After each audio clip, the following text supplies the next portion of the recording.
Glory to Jesus Christ.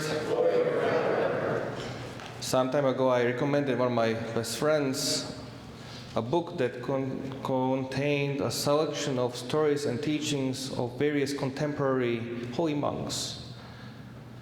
And when he returned me the book after reading it, he cited, it's such a shame that we do not have the same opportunity to meet such a holy man in person. And I understood what he meant. He is not the only one who has expressed this kind of feeling. I think all of us at some point have longed for a personal meeting with a saint or holy figure that has greatly inspired us in our faith. The truth is, while these holy men, monks, nuns were still alive, they were not always accessible to everyone, because, well, if one wanted to see such a holy person, one would have to travel places or even go out of the country where they live, and to travel is not always possible. But now, after their death, their lives and teachings are accessible to everyone at any time and any place. All we have to do is pick up a book and read it.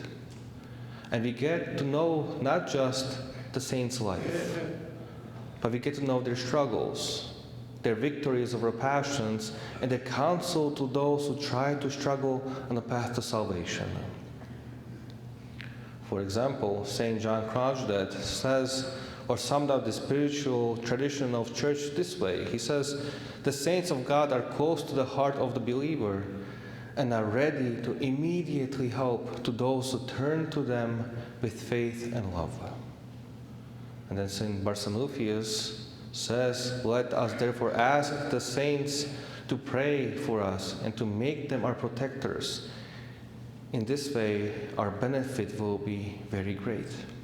A friend of mine, another friend, I don't have that many friends, so it's only a few of them. He went to a retreat out of country for his travels, and he visited many monasteries and met many monks and faithful. And when he shared his experiences after his return, he emphasized one thing that especially pleased him, that he saw. During his travels, he encountered many people that had great respect for the saints. And he said, I love saints. I pray to them every single day. I ask for intercession of them.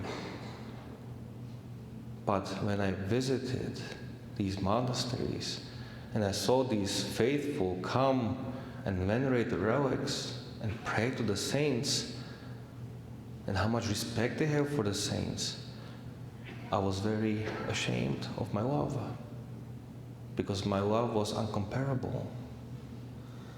So when he got back from his retreat, he said that one of his main resolutions for his life was to intensify and deepen his relationship with saints. And today is the right day. Today, All Saints Sunday, leads us to similar resolution. After all the saints are not distant from us, and they are ready to help us any moment. They are not only those who, through their intercession, obtain for us from God the graces that we really need, but they're also our guides and teachers. They'll show us the path to salvation, and if we ask them, they will also become our guides on this path. In the biography of St. Ignatius Brancenino, he mentions an event that occurs after his death. It's actually a miracle. His disciples, in the time of great temptations, turned to him in prayer for help. And St. Ignatius appeared to him in dazzling light. And he dispersed all of the unclean forces of darkness and said to his spiritual son, everything that is written in my books is true.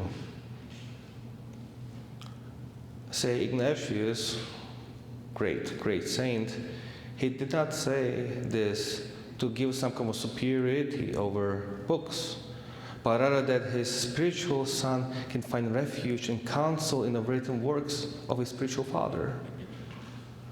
And we can find these kind of miracles or similar interventions of saints in the lives of many spiritual children. So I think it is a good challenge for us to get to know the saints. If we haven't yet, then for sure we should choose a saint and read a short passage from their writings on spiritual life every single day. So we are always filled with their words, filled with their love and encouragement. But also, while we read, it is an important condition of this ascetical exercise. That is, while we are reading the works of saints, we should also ask the saints to become our spiritual father and to receive his words with obedience of a disciple. It might seem very unimportant to us, but once we start to study these saints, it brings us comfort and peace. And the teaching of the saints protect us from temptations and fall into sins. And especially the lives of saints will bring absolutely new zeal into our heart for our faith. Through studying of the Fathers, we will also see that there is much progress to be done in our life. They show us that it is not enough to have this passive faith, but rather faith that is active and grows with union with God. The saints challenge us to have an active participation in divine life. And we should think of this active participation as training. People who run marathon, for example, they don't just sign up for marathon and run the next day, because they will fail, they'll get hurt. They train hard in order to be the best shape possible for the marathon. And it is the same with us Christians. We try to attain Christian perfection by various ascetical efforts, by, for example, reading, fasting, prayer. But also, it's not always negative. These saints always give us encouragement and confirmation that even though we are struggling and sometimes even failing, they are still there helping us with their counsels. It's like a stamp or confirmation that we are doing something right. That all of the effort that we are doing for our spiritual life is not in vain. These experiences speak of the great help of the saints whom we have chosen to entrust ourselves to and ask as our guides on the path to salvation. So let us not be afraid to approach these saints and learn from them. We can ask each of them for help for our spiritual life, because one of them may teach us how to be more merciful, another may teach us how to be patient, another will light a fire of faith in our hearts, another will give us hope, and yet another will teach us about the beautiful heavenly things that await us.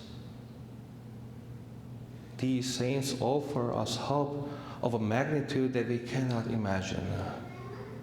So let us take advantage of these wonderful saints today. Let us run to them and ask them for help, for guidance.